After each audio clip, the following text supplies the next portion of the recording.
Share Google Drive videos in just a few simple steps. For this, open the Google Drive app on your phone. Make sure you are logged into your Google account. Now, look for the video you want to share and tap on the three dots icon next to the file name. This opens the More Options menu.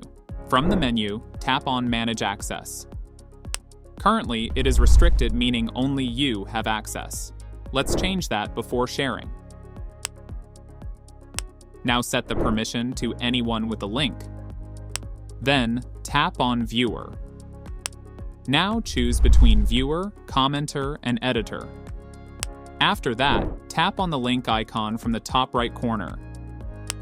This will copy the link for the video to the clipboard. Now open any app like WhatsApp to share the link. Choose any contact and paste the Google Drive video link in the chat. And that's it. Your Google Drive video is now shared with that person or group.